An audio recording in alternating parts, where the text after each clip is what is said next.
بسم الله الرحمن الرحيم. الحمد لله رب العالمين، أفضل الصلوات وأتم التسليمات على مبعوث رحمة للعالمين سيدنا محمد وصحبه أجمعين. So we continue to read in Tadrib Al-Salik إلى قراءة أقرب المسالك في مذهب الإمام مالك, a brief treatise on Maliki Fiqh in the madhab of Imam Dar al-Hijrah, Sayyidina Imam Malik ibn Anas radiallahu anhu. And we had reached the chapter dealing with prayer, and we had finished the obligations or the fara'id of the prayer, and now the author moves on to the sunan, or those acts that are highly recommended, and also that we consider to be those things, if they are omitted for whatever reason out of forgetfulness, then they generally are going to have to recommended or required what's called sujood al-sahw, or prostration of forgetfulness, which we will not talk about now, but this will come up in a later chapter specifically about what to do when one of these sunan are missed or omitted out of forgetfulness. So generally they would not be omitted at all. They would be things that we would do and not omit, even though they're considered not to be obligations. So he says, rahimahullah, wa sunanuha, the prayer that is, قراءة آية أو بعض آية يتم الكلام به بعد الفاتحة في غير الثالثة والرابعة وندب إكمال السورة.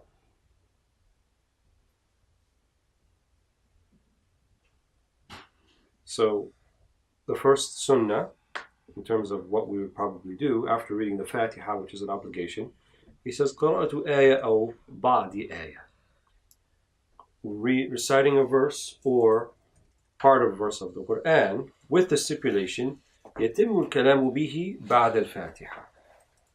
Right, so بعد الفاتحة is actually not referring to that part. يتم الكلام به, in other words, that it completes a sentence, or it completes the meaning intended in the verse. That's important, because you can't read part of a verse and then the meaning is not completed. So if you were to read a verse, for example, وَمَا خَلَقْنَا السَّمَاوَاتِ وَالْأَرْضِ, stop. That's actually the opposite of the meaning. And we have not created the heavens and the earth. You have to continue the verse. وَمَا خَلَقْنَا السَّمَاوَاتِ وَالْأَرْضَ لَاعِبِينَ, we have not created the heavens and the earth in vain. Now the meaning is complete. So it has to be a full ayah, something like Ayatul Kursi, for example. The verse of the throne in Surah Al-Baqarah is a full ayah that can be read after the Fatiha, or part of an ayah where the meaning is complete. يتم الكلام به بعد الفاتحة في غير الثالثة والرابعة, and not in the third and fourth units of prayer. So the third and fourth units are only going to have Surah Al-Fatiha. They're not going to have a surah or another chapter that is recited after. وَنُدِبَ إِكْمَالُ surah. So nudiba means not sunnah, but it's recommended that you read an entire surah rather than just part of a chapter. And so you'll find people who are very, I would say, strictly adhering to the Maliki school, they tend to read the shorter surahs. And it will come up in Al-Mandubat, which is coming up in a little bit, about which particular chapters of the Quran to read, depending upon which prayer it is. We're not going to go over that now, it's going to come up in a little bit. So they tend to read entire surahs that will come generally from the last two juz of the Mus'haf, the last 230. If the Quran is divided into 30 equal parts, then the last 230 parts, the 29th and 30th juz, generally they'll read from that, because you can read an entire surah and it wouldn't take that long. And it's obviously talking about the fard prayer in this particular case, which are going to be a little more strict. Nawafil, which are prayers that are voluntary, are going to have slightly relaxed rules, like being able to sit down, and as we saw when we talked about the qibla, not having to face in the prayer direction if you're traveling, even if it's a nafil prayer, and more of those details will be forthcoming. So the first sunnah then, to read a chapter, preferably, or a verse, or part of a verse that completes a meaning after Surah Al-Fatiha, in the first and second rak'ahs. So that would be for the subh prayer, both rak'ahs, because it's only two, and then the dhuhr and asr would be the first two of each, maghrib would be the first two, not the third, and then al-isha would be the first two. وَجَهْرٌ أَقَلُّهُ أن يسمع من يليه في الجمعة والصبح وأولي المغرب والعشاء. And jahar, which is to read audibly, to recite audibly, jahar, audibly. أقله, the minimum that we consider to be audible. أن يسمع من يليه. يسمع من يليه means that if someone is praying next to you or behind you, they hear what you're saying. That's the minimum of what's called jahar, to read audibly. When you're going to read audibly, in the Jum'ah prayer, so the 2 rak'ahs that come after the khutbah or the sermon, you're going to read audibly in that. The subah prayer. And just as a note here, I'm going to use subah from here on in that fajr, because in the Maliki school, when we say the morning prayer, that's fard, that's obligation, we say subh. And when we're talking about the recommended prayer that comes before it, we say fajr. So people usually say salat al-fajr and they mean the obligatory prayer, but in the Maliki school, it's a little more specific. And we say subah for the fard and fajr for the nafl. So the subah prayer also is an audible prayer. وَأُوَلَيْ, and the first 2 rak'ahs of Maghrib and Isha. This is where the jahar or the audible reading will be. So for men, it will be loud enough that someone who's praying with you can hear you. What if nobody's with you? You still read just as loud, just as audibly. But that's the criteria. For women, it's enough that they can hear themselves. And obviously she's not going to lead the Jum'ah, but for the Subah and the first 2 rak'ahs of Maghrib and Isha, that would be the case. So what do you do everywhere else? Al-qira'atu sirran. Sirran means that you read, but not very audibly. What is the minimum for sirran? They said tahrik al-shafatayn, to move the lips. This is an important part because sometimes people tend not even to do that, and they read or they recite and it kind of is going on in their head and they're not really moving their lips. So there has to be a movement of the lips. That's the minimum for the sir. What's the maximum? Well, it's the maximum for the sir or the silent prayer is the same as the minimum for the audible reading. So only to hear yourself. That would be the maximum for al-qira'atu sirran. Right, so you'd say, Alhamdulillah, Rabbil Alameen, Ar-Rahman Ar-Rahim, Maliki. That's kind of the maximum you do for sir. And then for jahar, what's the maximum for audible recitation? There is no maximum. In the haram, you have loudspeakers and it could be heard from miles away. So there's no maximum. But I would say we would still have kind of a sensitivity to not making it too loud because people are not actually involved in the prayer. There is nothing meritorious about having them hear people praying. So sometimes you have in some Muslim majority countries where they have the loudspeakers on and the prayer is going on audibly where everyone else around them can hear it. This is not a recommended thing, even though it may be a practice in some places. It's just enough for the people in the congregation inside the masjid to hear it is what's required.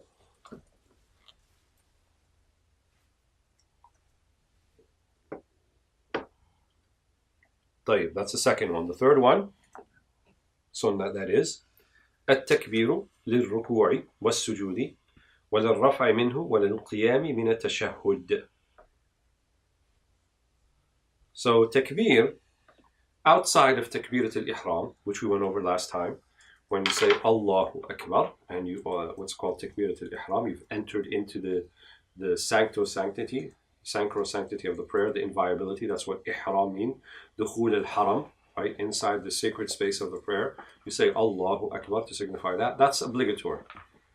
All the other ones that are going to be said during the movements of the prayer are going to be sunnah.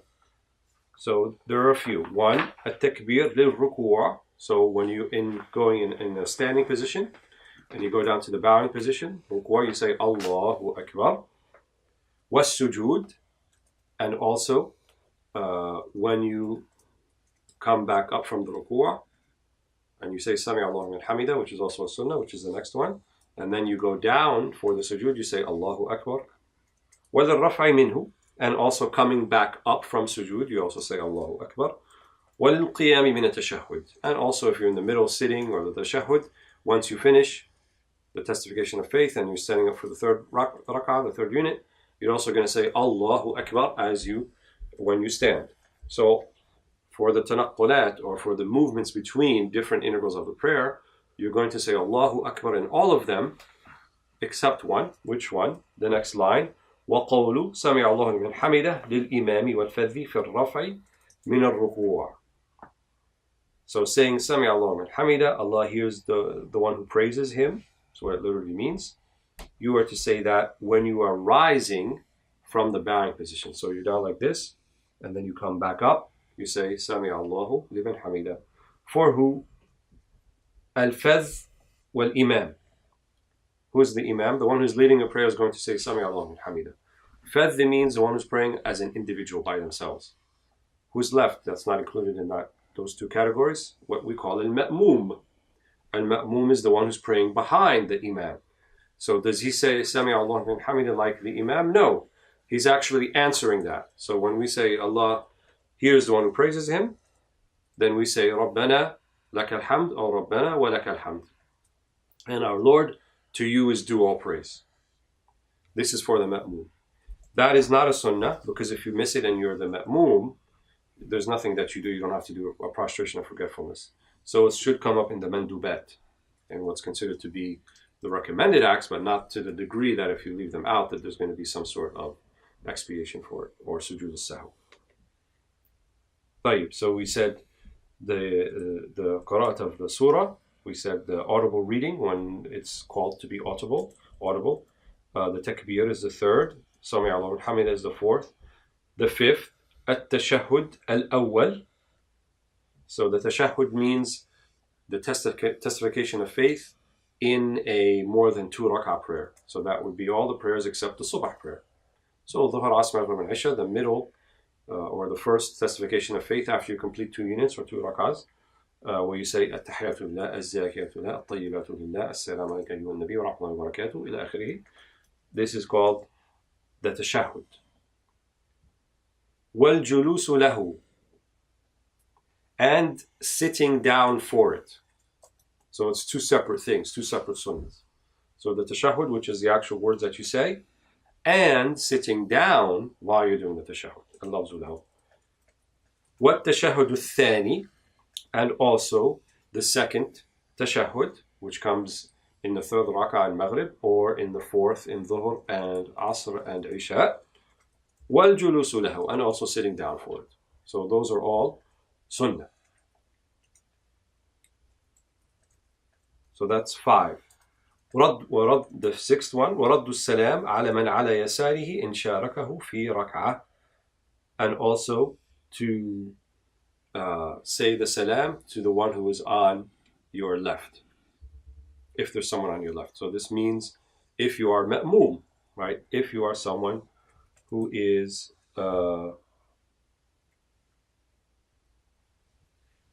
praying and there's someone on your right and then someone on your left.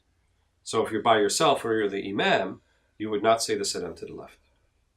So for the imam or the one praying by themselves, they say Assalamu alaikum, without rahmatullah or barakatuh. Assalamu alaikum is the Maliki school, just once. And you would say Assalamu alaikum to the left if someone is on your left.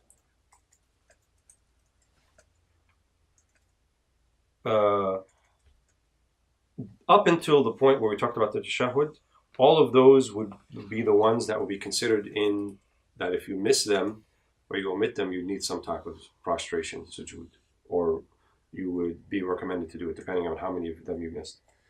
The ones from here on it don't have that. So Radd salam to your left, if you forget to do it, there's no expiation for that. There's no sujood al-sahw. The next one after that, that's also sunnah, al-jahru bi taslimat al-tahleel, which means being audible when you say the first salam, whether you're the imam or you're the ma'mum. Assalamu alaikum. So to be loud enough that you hear yourself is a sunnah. والزيادة على قدر الطمأنينة في الأركان. الزيادة على قدر الطمأنينة في الأركان. So طمأنينة, we said, is an obligation, which is to remain motionless, right, without movement in each integral of the prayer, if even only a moment. That's an obligation. He says الزيادة على قدر الطمأنينة. So to even stay a little bit longer, then what's obligatory is also considered to be a sunnah, right? So it's not just staying there for a second, but staying a little bit longer is a sunnah. It's better to do. والسترة للإمام والفذ إن خاف من يمر وأقلها طول ذراع وغلظ رمح ولا يبعد عنها أكثر من 3 أذرع. Sutra is what's considered to be sort of like a something to designate the prayer area in front of you where you're going to make sujood. There's a hadith in Bukhari on the Prophet ﷺ that he said that if someone tries to stop you, if someone tries to cross in front of you while you're praying, then you should prevent them from doing so. And it's also sunnah to take a sutra to indicate that. So the sutra is going to be an object that you're going to put in front of you. And here he describes it. He says, لِلْإِمَامِ وَالْفَذْ إِنْ خَافَ مَنْ يَمُرْ. So it's only sunnah if you're afraid someone's going to pass in front of you. إِنْ خَافَ مَنْ يَمُرْ. Someone's going to pass. وَقَلُّهَا طُولُ ذِرَاعَ وَغِلْدُ رُمْحٍ. So in terms of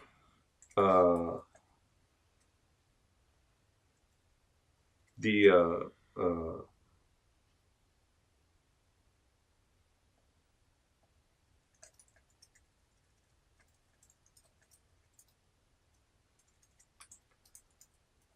space in front should not be, the minimum should be a dhira', which is about an arm span's length, and it should be not more than 3 if you're going to do it.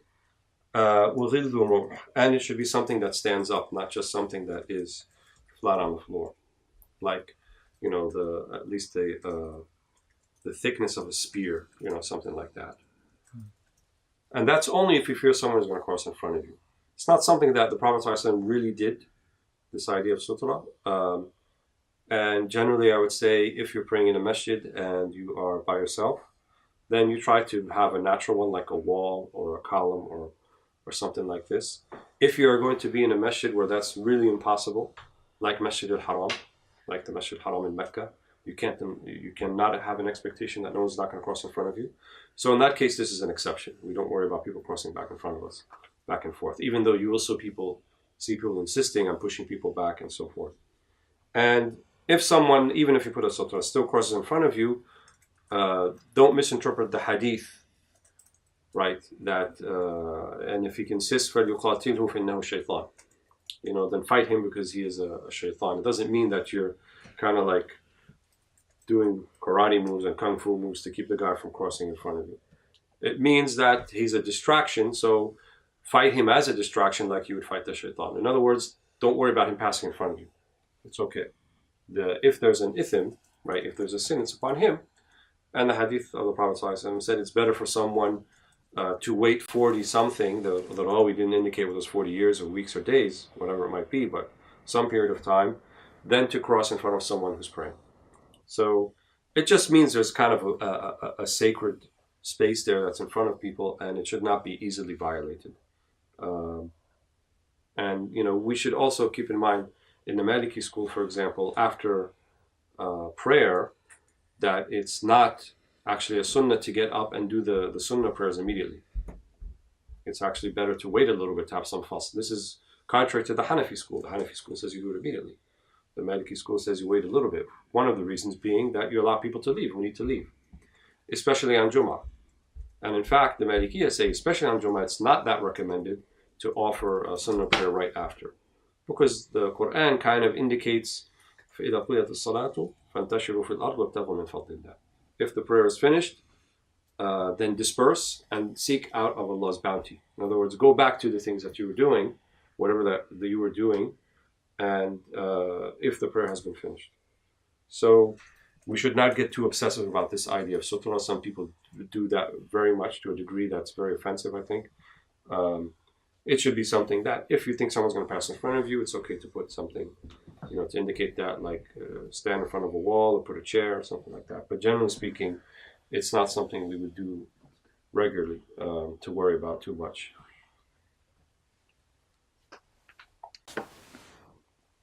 Second, after that, وَإِنصَاتُ الْمُقْتَدِي فِي الْجَهْرِ وَإِن لَمْ يَسْمَعْ إِمَامَهُ.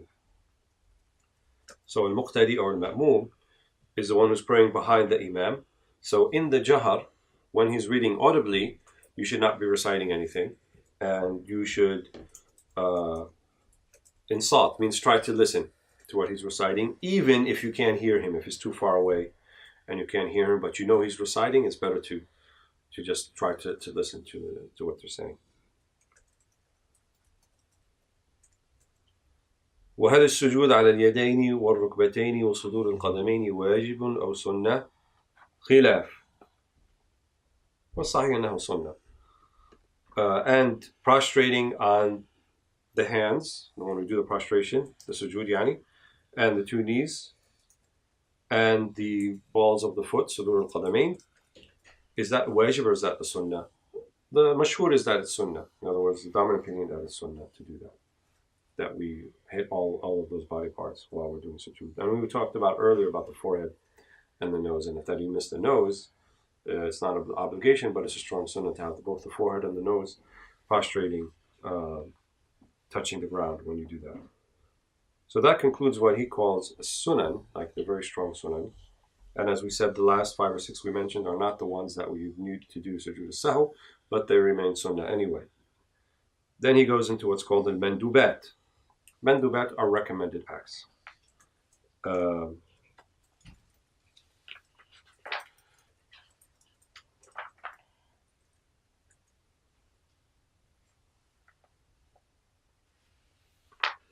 So the first one he mentions, رفع اليدين حال الإحرام والجهر بتكبيراته. So raising the arms when you do Allahu Akbar in the beginning, the ihram. So it's actually, one should do it while they are saying. So you say Allahu Akbar. So you have the Allahu Akbar lasting throughout the go, putting the hands up and putting them down. So it takes up the whole time. Not Allahu Akbar and then you move your arms. Allahu Akbar. And generally, you want to raise them to about shoulder height, like this, more or less. Some people go like this, but more, kind of have your hands a little 45 degrees more or less facing towards the ground. وَالْجَهْرُ بِتَكْبِيرَاتِهِ. And also saying that audibly, Allahu Akbar, saying it, that's min al-mandubat. Whether it's a silent prayer or an audible prayer. وتطويل قراءة في الصبح والظهر وتقصيرها في العصر والمغرب والتوسط في العشاء. This is what I alluded to earlier about how much should we recite in terms of the second chapter after the Fatiha and some of the prayers. So he says تطويل قراءة, so it should be longer في الصبح, in the morning prayer, and the dhuhr prayer. He doesn't mention it here, but the subh prayer is longer than the morning prayer is longer than the dhuhr prayer or the noon prayer. وتقصيرها في العصر والمغرب, and shorter recitation in Asr and Maghrib. والتوسط في العشاء, and something in between for Salat al-Isha. Like what? He says في طوال المفصل, right? So from the longer short surahs, we have the Qurra, they assign what's called al-mufassal, the min kathrat al-fasl. So the chapters that are in the last 2 juz of the Quran, more or less, or actually 3, they're not that long. And so there's a lot of separation between them. The separator is called fasl. So mufassal means, many chapters in a short amount, short surahs. So طوال المفصل, right, من سورة قاف إلى عبسة. So if you go to the juz where Surah Qaf wal-Quran al-Majid, that's the beginning of طوال المفصل, the longer surahs. So Qaf would be something like you would read in Al-Fajr, the Subah prayer, because it's from طوال المفصل. إلى سورة عبسة, until Abasa in Juz Amma, all of those are called طوال المفصل. Right, so Qaf wa Surah Al-Naba wa Al-Mursalat, and all of those surah are considered to be طوال المفصل. وَالْوَسَطُ مِنْهَا إِلَى الضُّحَى. Then from Abasa to Surah Al-Duha is called Al-Wasat. And then anything after Duha, to the end of the Mus'haf, right, like with Dini was Zaytun, إذا جاء نصر الله والفتح, all of those in Juz Amma, the second half more or less, those are going to be called Qisar, or the shorter surahs. So those would be the ones you'd read like in Asr and Maghrib. And then the Wasat would be anything between Abasa and Salat al-Duha, Surah al-Duha. And then from the longer ones, which is Qaf all the way to Abasa, which would you be reading in the Dhuhr and the morning on the Subh prayer. Again, these are recommended things. It's not you have to do them.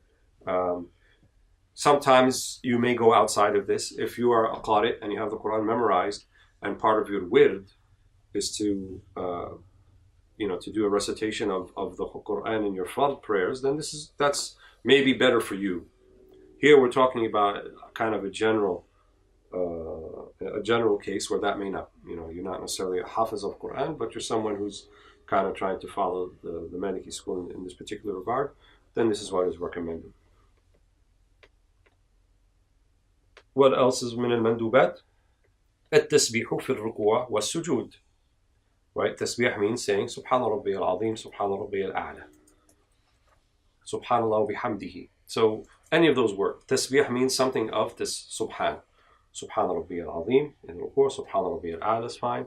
Subhanallah wa bihamdihi, Subhanallah al-Azim, also all good. To be recited in the ruku' and the sujood. And the Malikis don't have a particular number that you need to do. Some of the other madhab have mentioned 3, but you can do 3, you can do 5, you can do 7. If you want to do witr, which is an odd number, that's fine. But there's no particular number you need to do. We know that the fard, the obligation is that you remain motionless at least. And I would say if you're praying fard and you're the imam and you have people behind you, then you should take that in consideration. If you're praying by yourself and you're praying nafil prayer and no one is behind you, then you can take as long as you want in the sujood and in the ruku'ah, that's okay. But to keep in mind, and I think it comes up in Bab al-Imama, that should be considered. That should be a consideration. وَالدُّعَاءُ فِيهِ وَبَيْنَ السَّجْدَتَيْنِ. So dua fihi goes back to a sujood. So dua, which is to make a supplication during sujood, not in the ruku'ah. So what type of dua? Any dua that you want to make. ربنا آتنا في الدنيا حسنة وفي الآخرة حسنة وقنا عذاب النار ربنا لا تزغ قلوبنا بعد إذ هديتنا وهب لنا منك رحمة إنك أنت الوهاب, so forth. ذكرك وشكرك وحسن عبادتك. Any dua you want to make in the sujood is recommended.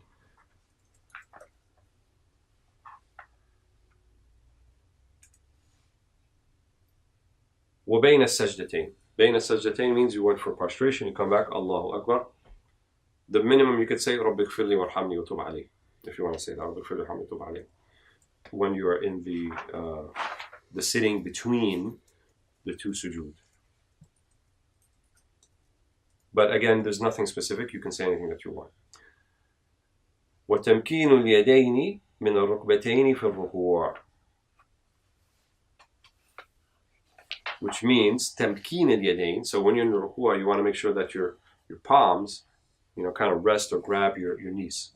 So that means you're trying to get 90 degrees or as close to it as possible.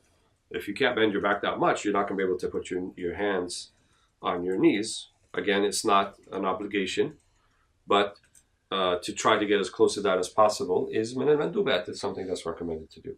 That's what he means by tamkeen, to have the hands kind of securely there, touching the knees when you're in the ruku' position.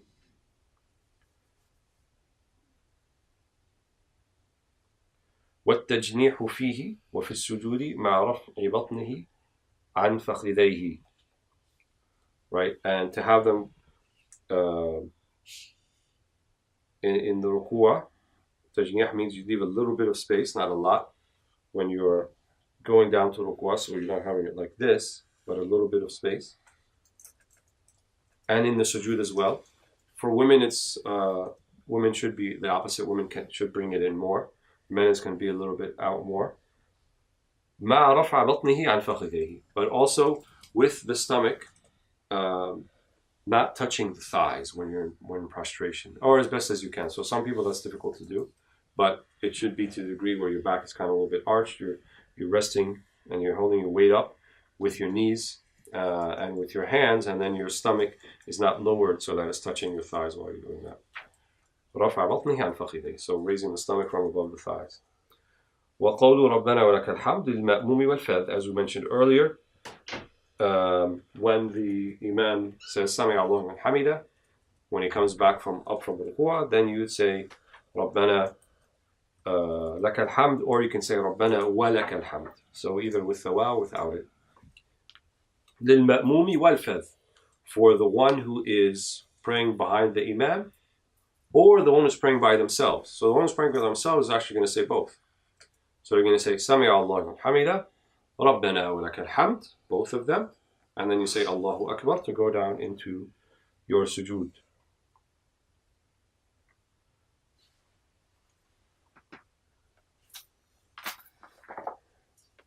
والإفضاء في الجلسات, right, which is that when you are sitting in the sitting position, the Maliki say it's all the same. Basically, you're sitting on your left backside, and your foot is not going to be underneath your backside, as in some of the other schools. So every sitting, for the Malikis, they will be sitting on the left backside, rather than their leg coming up, sitting on their leg underneath. And that's in the middle tashahhud, that's in the second tashahhud, that's in every jalsa in the prayer. That also may take some getting used to. It's not very easy to do the first time, but it may take some discipline to learn it. ووضع اليدين فيها على الفخذين ورؤوس الأصابع على الركبتين. And putting the hands, when you're in that sitting position, on your thighs, like a little bit above the knees. ورؤوس الأصابع على الركبتين. So رؤوس الأصابع, which means the top of your fingers will be reaching the knees, but you have your hands, your palms basically resting on the first part of your thigh. وفي التشهدين يجعل الثلاثة وسط الكف مادا السبابة إلى جانب الإبهام ويحركها دائما. So in the tashahhud, the left hand is going to be like this. The right hand, you're going to take the three fingers and you're going to kind of curl them, and you have the thumb coming out, and then you have what's called the sababa, or musabbiha is a nicer word, right? Sababa means, the one that you're talking down to people, sababa, cursing them, or musabbiha, the one that makes tasbih. So it's kind of, actually, sometimes they call it the 59, because you have a 5, and then you have a 9. Here's the 5, here's the 9, and then you hold it like this, and then, gently back and forth while you're reciting the tashahhud. What are the Sunnah? That's something in the Sunnah. And don't take it overboard. Don't have a frantic taharruk. Just something that's not distracting to you nor the others who are in prayer with you. ويحركها دائما تحريك while you're doing it.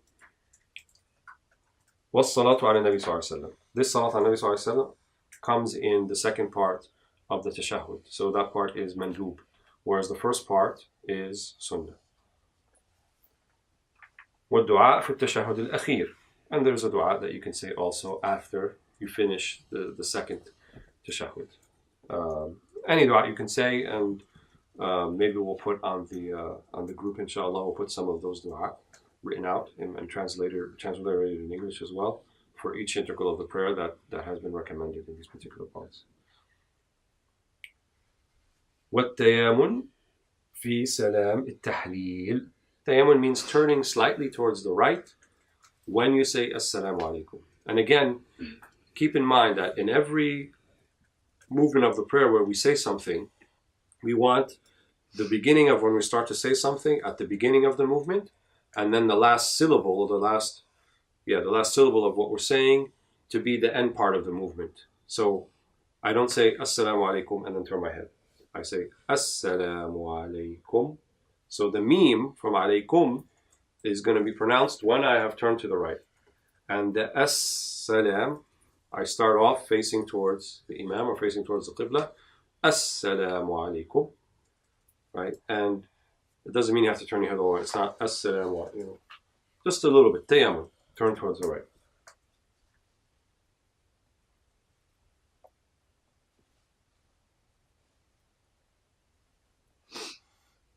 والقنوت ومحله في الأخيرة من الصبح ويندب تقديمه على الركوع والإصرار به وكونه بهذا اللفظ وهو.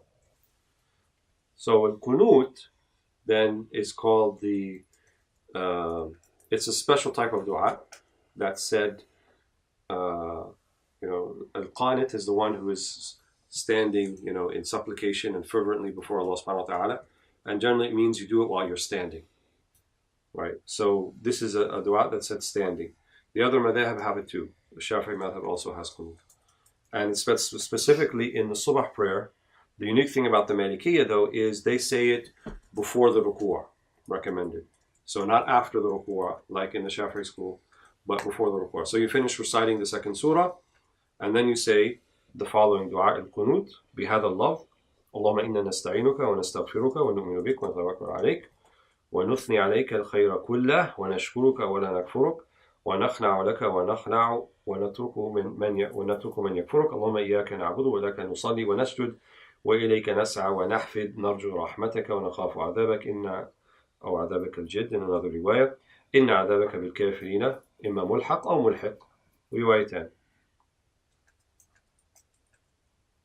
And more or less it's like that. There's another riwayah of qunut that is in the Shafi'i madhab that's a little different than this, but this also was narrated in the Muwatta, so they're both okay to say. Again, we'll put that on the group in transliterated forms for people to recite. And that's only to be recited in the subah prayer after the second surah. And if you forget to do it, it's not a sunnah, so you don't do sujood al-sahw. In the Shafi'i school, it is. So if you're praying behind the Shafi'i and they forget it and they do go sujood al-sahw, that's on their madhab, not on our madhab. And then he also brings here loves al-tashahhud, which is nice, which we'll also put on the website or on the group. التحيات لله الزاكيات لله الطيبات والصلوات لله السلام عليك أيها النبي ورحمة الله وبركاته السلام علينا وعلى عباد الله الصالحين أشهد أن لا إله إلا الله وحده لا شريك له وأشهد أن محمدا عبده ورسوله. So that part is the tashahhud. The second part is the salat on Nabi sallallahu alaihi wasallam. ويقول ندبا بعد تشهد السلام اللهم صل على محمد وعلى آل محمد وبارك على محمد وعلى آل محمد كما صليت وباركت على إبراهيم في العالمين إنك حميد مجيد. Right, so that is called the salat on the Prophet sallallahu alaihi wasallam. That part is not sunnah, it's mandub. The other part is sunnah. وتدعو بما تيسر. And then you make the dua, and he includes some of them here after the second part in the tashahhud, and you could say something like اغفر لنا ولوالدينا ولأئمتنا ولمن سبقنا بالإيمان مغفرة عزمة, to ask forgiveness for yourself and your parents and your imams and those who came before us with iman. وَمَغْفِرْ لَنَا مَا قَدَّمْنَا وَمَا أَخَّرْنَا. May Allah forgive us that which you have that which had come before and that which is still yet to come. وَمَا أَسْرَرْنَا وَمَا أَعْلَنَّا. That which we did privately, that which we did publicly. وَمَا أَنْتَ أَعْلَمُ بِهِ مِنَّا. And that which only you know. رَبَّنَا آتِنَا فِي الدُّنْيَا حَسَنَةً وَفِي الْآخِرَةِ حَسَنَةً وَقِنَا عَذَابَ النَّارِ اللهم إني أعوذ بك من عذاب القبر وأعوذ بك من فتنة المسيح الدجال وأعوذ بك من فتنة المحيا والممات اللهم إني أعوذ بك من المأثم والمغرم. And there's different riwayat about what you can say with the dua. I would recommend for most people to memorize some of this and then to say that in their prayer. That would be best. So the next section is al-mubtilat, that which nullifies the prayer.